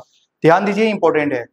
देखो भाई, ये क्या है, एसिटिक एसिड, आपको मालूम है ये वीक इलेक्ट्रोलाइट है, क्या समझ पा रहे हैं ना भाई, और वीक इलेक्ट्रोलाइट है और वीक एसिड भी है, आपको समझ में आ रहा होगा। और मान लो ये रिएक्शन जा रहा था, ये इसमें कन्वर्ट हो रहा है, ये इसमें कन्वर्ट हो रहा है, और याद रखना ये कुछ इक्विलिब्रियम पे जाके रुक गया है। कहाँ पे भाई, इक्विलिब्रियम पे, मतलब ये इसमें बन रहा है, ये दोनों इसमें कन्वर्ट हो रहा है, ये इसमें कन्वर्ट हो रहा है, क्या समझ पा रहे हैं, एरो लगा है डबल, तो ये वीक इलेक्ट्रोलाइट होगा। और मान लो कुछ इक्विलिब्रियम आ चुका है, और ये कैसा है, वीक इलेक्ट्रोलाइट है। अब आपने क्या करना है, इसमें अल्फा की वैल्यू को बढ़ाना है या घटाना है। अरे भाई अल्फा बढ़ाना होता तो अगर हम डाइल्यूशन कर देते तो अल्फा बढ़ जाता, क्या समझ पा रहे हैं क्या, टेम्परेचर बढ़ा देते तो अल्फा बढ़ जाता, कंसंट्रेशन को कम कर देते अल्फा बढ़ जाता। लेकिन अब हमको ना तो टेम्परेचर को चेंज करना है, ना तो कंसंट्रेशन को चेंज करना है, ना तो वॉल्यूम को चेंज करना है, तीनों टर्म को बिना चेंज किए हुए अल्फा कैसे चेंज होगा उसके बारे में बात कर रहे हैं, क्या समझ पा रहे हैं। इसमें ना तो आपको टेम्परेचर बढ़ाना है, ना तो आपको डाइल्यूशन करना है, क्या आप समझ पा रहे हैं। अगर ये वीक इलेक्ट्रोलाइट है भाई, और बाहर से अगर आप पानी मिला देंगे भाई, डाइल्यूशन करने लगेंगे, अल्फा चेंज हो जाएगा, टेम्परेचर बढ़ाएंगे अल्फा चेंज हो जाएगा। अब ना तो आपको टेम्परेचर बढ़ाना है, ना तो आपको डाइल्यूशन करना है, इसको कुछ भी नहीं करते हुए इसको अल्फा की वैल्यू को बढ़ाना है, क्या समझ पा रहे हैं, ना तो टेम्परेचर बढ़ाना है, ना तो डाइल्यूशन करना है, और ये सब नहीं करके इसकी अल्फा की वैल्यू को चेंज करना है। तो भाई ध्यान दीजिएगा कैसे चेंज करेंगे। अब देखिए यहां में क्या कर दिया गया, एक स्ट्रॉन्ग एसिड को इसके अंदर में डाल दिया गया। अरे भाई किसको डाल दिया गया, HCl। HCl कैसा है भाई, स्ट्रॉन्ग इलेक्ट्रोलाइट है कि नहीं है भाई। पहले ध्यान देना, अब आप क्या कर रहे हैं, ना तो टेम्परेचर चेंज कर रहे हैं, ना तो डाइल्यूशन कर रहे हैं, ना कंसंट्रेशन चेंज कर रहे हैं, ना टेम्परेचर चेंज कर रहे हैं, ना वॉल्यूम चेंज कर रहे हैं, समझ पा रहे हैं। ये बिना चेंज किए हुए अल्फा की वैल्यू को चेंज करना है, तो कैसे करेंगे। आपने एक स्ट्रॉन्ग इलेक्ट्रोलाइट मिला दिया, अरे भाई क्या मिला दिया, स्ट्रॉन्ग इलेक्ट्रोलाइट, और वो कौन स्ट्रॉन्ग इलेक्ट्रोलाइट है, HCl। और बताइए HCl क्या होता है भाई, HCl तो स्ट्रॉन्ग इलेक्ट्रोलाइट है, तो बताओ इसके लिए सिंगल एरो आएगा, डबल एरो आएगा, तो आपका आंसर ये सिंगल एरो आएगा, क्योंकि वो तो 100% आयोनाइज हो जाता है, तो ये स्ट्रॉन्ग इलेक्ट्रोलाइट है भाई। तो क्या यहाँ से H+ और Cl- आएगा कि नहीं आएगा। अब थोड़ा सा ध्यान देना, अरे भाई बहुत इंपॉर्टेंट बात है, आपका ध्यान बोर्ड पे होना चाहिए। अगर बताओ इस कंटेनर में तुमने स्ट्रॉन्ग एसिड को डाल दिया, अरे भाई स्ट्रॉन्ग इलेक्ट्रोलाइट को डाल दिया, तो क्या हुआ, अरे भाई क्या हुआ, क्या यहाँ भी H+ आयन दिखाई दे रहे थे, और जब तुमने जो एसिड मिलाया है या जो स्ट्रॉन्ग इलेक्ट्रोलाइट मिलाया है उसमें भी क्या H+ आयन आ रहा है क्या। तो अगर आप कुछ ऐड करेंगे तो इक्विलिब्रियम डिस्टर्ब हो जाएगा। अरे भाई डिस्टर्ब हो जाएगा कि नहीं, पहले इक्विलिब्रियम में था और आप उसमें कुछ ऐड कर दिए, क्या ऐड कर दिए, स्ट्रॉन्ग इलेक्ट्रोलाइट को ऐड कर दिए, और स्ट्रॉन्ग इलेक्ट्रोलाइट को ऐसा ऐड किया गया भाई कि दोनों में कुछ ना कुछ आयन कॉमन मिलना चाहिए। तो मिल रहा है कि नहीं, क्या यहाँ में H+ था और यहाँ में भी HCl में H+ है कि नहीं, क्या कुछ ना कुछ दोनों आयन, दोनों जो हमारा इलेक्ट्रोलाइट है उसमें कोई आयन कॉमन होना ही चाहिए, क्या समझ पा रहे हैं। ठीक है, अगर भाई देखो जब तुमने इसमें किसको मिलाया, स्ट्रॉन्ग इलेक्ट्रोलाइट को मिलाया, तो बताओ इस कंटेनर में किसके कंसंट्रेशन बढ़ गए? H+ आयन के। अरे भाई बढ़ गया ना। अरे भाई H+ कहां से भी आ रहा था? वीक एसिड से भी आ रहा था, मतलब वीक इलेक्ट्रोलाइट से भी आ रहा है। और H+ कहां से भी आ रहा है? स्ट्रॉन्ग इलेक्ट्रोलाइट से आ रहा है। तो ओवरऑल H+ आयन की कंसंट्रेशन क्या हो गई? तो तुम बोलेगा बढ़ गया। अरे भाई बढ़ गया कि नहीं बढ़ गया? अगर H+ आयन की कंसंट्रेशन बढ़ा तो इक्विलिब्रियम क्या चाहेगा? अरे भाई इक्विलिब्रियम क्या चाहेगा? अरे भाई ली चैटलियर्स प्रिंसिपल यही ना बोलता है, किसी का कंसंट्रेशन बढ़ गया है तो उसकी कंसंट्रेशन को कम करना चाहिए, और कम करने के लिए रिएक्शन या तो फॉरवर्ड जाना चाहिए या तो बैकवर्ड जाना चाहिए। तो आप मुझे बताओ, अगर H+ आयन के कंसंट्रेशन बढ़ चुका है तो बताओ इसकी H+ आयन की कंसंट्रेशन को कम करना पड़ेगा, और इसकी कंसंट्रेशन कब कम होगी? जब रिएक्शन फॉरवर्ड जाए या बैकवर्ड जाए? अरे भाई जब रिएक्शन कहां जानी चाहिए? बैकवर्ड। और जब रिएक्शन बैकवर्ड जाता है तो अल्फा बढ़ता है कि कम हो जाता है? तो आंसर इज अल्फा कम हो जाता है। अरे भाई चेंज हो गया कि नहीं? अरे भाई चेंज हो गया कि नहीं? तो इसी इफेक्ट को बोलते हैं कॉमन आयन इफेक्ट। जब भी कॉमन आयन इफेक्ट होगा तो अल्फा कम हो जाता है। क्या हो जाता है? भाई थोड़ा सा रुक जाओ, अभी कॉपी नहीं करना है, अभी तो एक एग्जाम्पल बताएगी आपको, तो थोड़ा सा ध्यान देना है। आपने क्या ये कंसेप्ट को समझा है क्या भाई? मतलब मैं आपको इसका कंडीशन बताऊं। अरे भाई कंडीशन जब भी कॉमन आयन इफेक्ट का जो कंडीशन होना चाहिए, पहला एक तो वीक इलेक्ट्रोलाइट होना चाहिए, दूसरा स्ट्रॉन्ग इलेक्ट्रोलाइट होना चाहिए। समझ पा रहे हैं ना? कभी भी दो वीक इलेक्ट्रोलाइट होगा तो कॉमन आयन इफेक्ट ऑब्जर्व नहीं होगा, दोनों स्ट्रॉन्ग होगा तभी भी क्या ऑब्जर्व नहीं होगा? क्या नहीं हो पाएगा? कॉमन आयन इफेक्ट नहीं हो पाएगा। मतलब एक को तो वीक होना है, दूसरा को क्या होना पड़ेगा? स्ट्रॉन्ग। अगर दूसरी कंडीशन क्या है भाई? दोनों में कॉमन आयन मिलने चाहिए। क्या मिलने चाहिए भाई? कॉमन आयन तो मिलना ही चाहिए। जैसे ये वीक था और ये स्ट्रॉन्ग था, तो दोनों में कॉमन आयन मिला है कि नहीं मिला है? अरे भाई H+ आयन मिल गया, तो दोनों में कॉमन आयन मिलना चाहिए। समझ पा रहे हैं क्या? तो उससे रिजल्ट क्या होगा? अरे भाई उससे क्या होगा रिजल्ट? क्योंकि भाई ध्यान देना, रिजल्ट क्या होगा? अरे भाई इसको डालने से क्या हुआ? अरे भाई इसको डालेंगे तो नेट H+ आयन का कंसंट्रेशन बढ़ रहा था, तो ये वीक इलेक्ट्रोलाइट था ना, इस वीक इलेक्ट्रोलाइट का जो रिएक्शन था वो बैकवर्ड डायरेक्शन में आ गया, और बैकवर्ड डायरेक्शन में आया तो अल्फा कम हो गया। तो कहने का ये मतलब है, अरे भाई रिजल्ट तो यही हुआ कि वीक इलेक्ट्रोलाइट का अल्फा डिक्रीज हो गया। क्या आप समझ पा रहे हैं? तुम नहीं समझा, रुक जाओ भाई, थोड़ा एक एग्जांपल देखिए, एक बार और ध्यान देना है, टेंशन नहीं लेना है। इधर देखिए, अगर मान लो हम लोग ने ये लिखा, क्या लिखा? एसिड लिया, तो इसको तोड़ेंगे तो क्या मिलेगा भाई? H+ plus acetate ion. अरे भाई आगे पीछे लिख दो, कोई टेंशन नहीं है ना? क्या कैसा है? तो तुम बोलेगा वीक इलेक्ट्रोलाइट है। अब तुमने इसमें डाल दिया CH3COONA। अरे भाई एसिड है, बेस है, सॉल्ट है? ना तो एसिड है ना तो बेस है। अरे भाई क्या हो गया? सॉल्ट। और सॉल्ट कैसा होता है? Strong electrolyte. जब हमने इसको तोड़ा तो भाई जब तुम इसको तोड़ेंगे तो क्या मिलेगा? CH3COO- और Na+। पहले ये इक्विलिब्रियम में था, लेकिन अब तुमने जो बाहर से ऐड करा, इक्विलिब्रियम डिस्टर्ब हो चुका है, और ये क्या हो चुका है भाई? ये स्ट्रॉन्ग इलेक्ट्रोलाइट हो चुका है। और बताओ दोनों में कॉमन आयन मिला कि नहीं मिला? बताओ क्या ओवरऑल H+ के कंसंट्रेशन बढ़ जाएंगे? क्या इसके कम करने के लिए रिएक्शन को कहां जाना पड़ेगा? बैकवर्ड जाना पड़ेगा, तो अल्फा की वैल्यू कम हो जाएगी। क्या आप समझ पा रहे हैं क्या भाई? तुम सच में समझा है? ठीक है। अगर मान लो भाई HCN है, क्या है? HCN, और तुमने HCN में डाल दिया, अरे भाई HCN में डाल दिया H2S। HCN में क्या डाल दिया? H2S। HCN कैसा? थोड़ा सा ध्यान देना, क्या इसमें कॉमन आयन इफेक्ट ऑब्जर्व होगा? जल्दी से बोलो। HCN कैसा है? वीक है। H2S कैसा है? वीक नहीं होगा। क्या समझ पा रहे हैं? एक तो वीक इलेक्ट्रोलाइट होना चाहिए, दूसरा क्या होना चाहिए? Strong electrolyte. और उसके बाद रिजल्ट क्या होता है कि वीक इलेक्ट्रोलाइट का अल्फा कम हो जाता है। किसमें? Common ion effect. क्या समझ पा रहे हैं क्या भाई? क्या मैं एक और पढ़ा दूं, उसके बाद कॉपी करना है? तो समझ में आया ना? एक ही एग्जाम्पल से तो हो जाएगा। बोलो क्लियर है ना? ये क्या ऑड आयन इफेक्ट का एग्जाम्पल एक पढ़ाता हूं, उसके बाद दोनों एक साथ में कॉपी करेंगे, ठीक है? ध्यान दीजिएगा, ऑड आयन इफेक्ट। अब हम लोग क्या पढ़ने वाले हैं? Odd ion effect. Odd ion effect का भी हम लोग एक एग्जाम्पल पढ़ लेते हैं। अब थोड़ा सा ध्यान देना। अब हमने क्या लिया? एसिटिक एसिड लिया। क्या लिया भाई? Acetic acid. तो क्या मिलेगा बताओ? Acetate ion plus H+ ion. ये कैसा है? तो आप बोलेंगे वीक इलेक्ट्रोलाइट। क्या है बोलिए? Weak electrolyte. समझ पा रहे हैं हम? मान लो इसके कंटेनर में आपने NaOH डाल दिया। क्या डाल दिया? NaOH। तो जब NaOH डालेंगे तो सिंगल एरो आएगा कि सिंगल या डबल? क्योंकि ये तो क्या होता है? Strong electrolyte. कौन कौन सा बेस से स्ट्रॉन्ग इलेक्ट्रोलाइट होता है, जल्दी से बोल दो। सोडियम का, पोटेशियम का, रूबियम का, सीजियम का, बेरियम का। अरे भाई किसका, बेरियम का। इसके साथ में OH तो स्ट्रॉन्ग हो जाएगा, क्लियर है ना। तो बताइए, अरे भाई क्या मिलेगा, तो आप बोलेंगे Na+ और क्या मिलेगा, OH-। अब थोड़ा सा ध्यान दो, पहले हमारे पास में कंटेनर था भाई, ध्यान देना, ये कंटेनर था और इसमें क्या था, एसिटिक एसिड, और एसिटिक एसिड डिसोसिएट हुआ और एसिटेट आयन और H+ आयन बना दिया, एसिटेट आयन और H+ आयन बना दिया। अब इसमें हमने NaOH डाल दिया, क्या डाल दिया भाई, NaOH। समझ पा रहे हैं ना भाई। अब थोड़ा सा सोचो, NaOH डाला तो एक तो स्ट्रॉन्ग कॉमन आयन इफेक्ट के लिए, तो एक तो स्ट्रॉन्ग होना चाहिए, दूसरा वीक होना चाहिए ना भाई। एक स्ट्रॉन्ग है, दूसरा वीक है। दूसरा कंडीशन क्या था, दोनों में कॉमन आयन मिलना चाहिए। क्या यहाँ में कॉमन आयन मिला, नहीं मिला। तो कॉमन आयन नहीं मिला भाई, क्या ओड आयन मिला, समझ पा रहे हैं ना भाई, अलग अलग आयन्स मिले, समझ पा रहे हैं।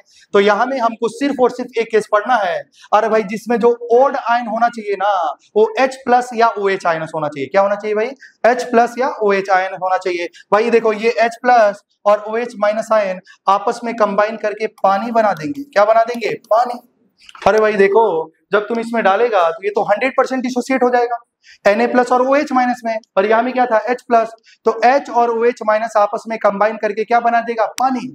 भाई इससे क्या हुआ बताओ, H+ आयन के कंसंट्रेशन तो खत्म ना हो गया भाई, वो कंबाइन करके पानी बना दिया। नहीं समझे, समझे। तो बताओ क्या ये इक्विलिब्रियम में था, लेकिन अब इक्विलिब्रियम डिस्टर्ब हो चुकी है, क्यों, क्योंकि ये H दूसरा का OH के साथ में कंबाइन करके वाटर मॉलिक्यूल बना दिया, मतलब यहां से तो H+ खत्म हो गया। अरे भाई क्या इसका H+ आयन का कंसंट्रेशन कम हो गया ना, तो इक्विलिब्रियम तो डिस्टर्ब हो चुका है। तो इक्विलिब्रियम क्या चाहेगा कि H+ आयन का कंसंट्रेशन को बढ़ाया जाए, और बढ़ाया जाए तो रिएक्शन को कहां जाएगा भाई, फॉरवर्ड। और जब भी फॉरवर्ड जाएगा तो अल्फा की वैल्यू बढ़ जाएगी। तो क्या समझे हैं, जब भी ऑड आयन इफेक्ट होगा तो अल्फा बढ़ जाएगा, और कॉमन आयन इफेक्ट होगा तो अल्फा कम हो जाएगा। क्या आप समझ पा रहे हैं। तो भाई इसकी कंडीशन क्या है, भाई कंडीशन तो ये है, कंडीशन पहली कंडीशन ध्यान देना भाई, कंडीशन तो पहली क्या है कि एक तो वीक इलेक्ट्रोलाइट होना है और दूसरा क्या होना है, स्ट्रॉन्ग इलेक्ट्रोलाइट। दोनों में क्या होना चाहिए भाई, ऑड आयन। क्या होना चाहिए, ऑड आयन। ऑड आयन में हमेशा क्या होगा भाई, H+ और OH- आयन। समझ पा रहे हैं, रिजल्ट क्या होगा, अरे भाई इससे रिजल्ट यही होगा, जो वीक इलेक्ट्रोलाइट है उसका अल्फा बढ़ जाएगा। कॉमन आयन इफेक्ट और ऑड आयन इफेक्ट, मुझे लग रहा है कि आपको समझ में आ गया। ठीक है, तो थोड़ा सा ध्यान दो, क्या इसमें बिना टेम्परेचर चेंज किए हुए ही तुम अल्फा को चेंज कर दिया कि नहीं, तो कॉपी करें।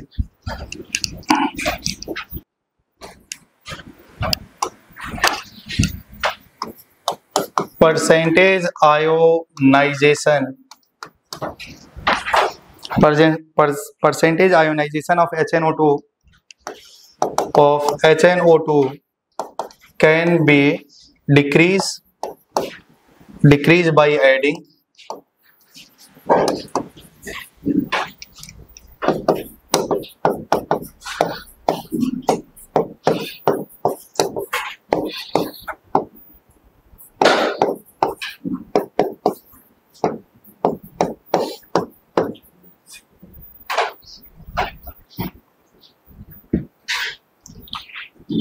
मतलब परसेंटेज आयोनाइजेशन, अल्फा की वैल्यू को डिक्रीज करना है। क्या ऐड करके डिक्रीज किया जा सकता है, तुम लोग बता दो, छुट्टी हो जाएगी।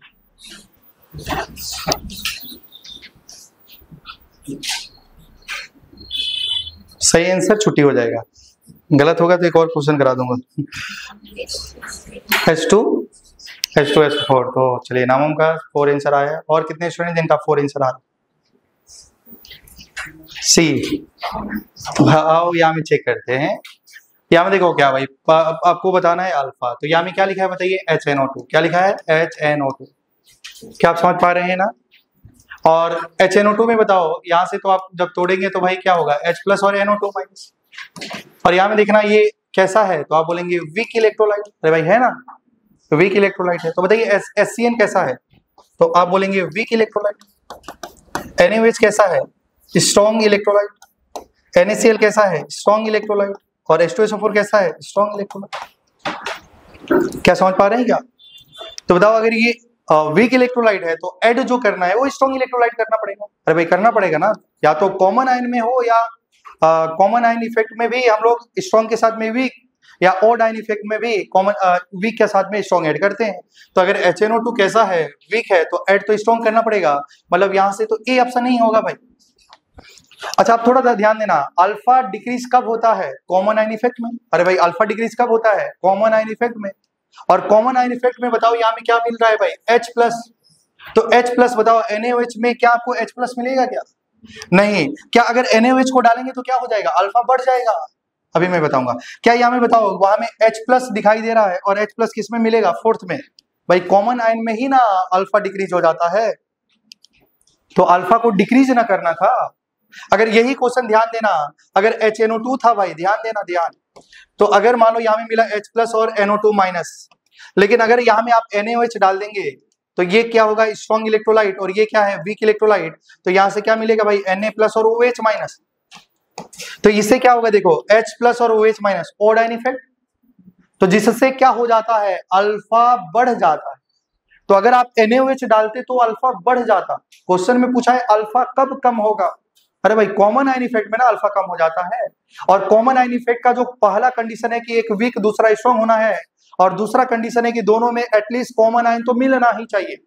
तो कॉमन आयन तभी मिल पाएगा जब आप क्या डालेंगे, H2SO4। अगर क्वेश्चन बोलता कि percentage ionization of HNO2 can be increase by adding, तो आंसर NaOH होता। क्या समझ पा रहे हैं? चलो भाई आज के लिए इतने ही।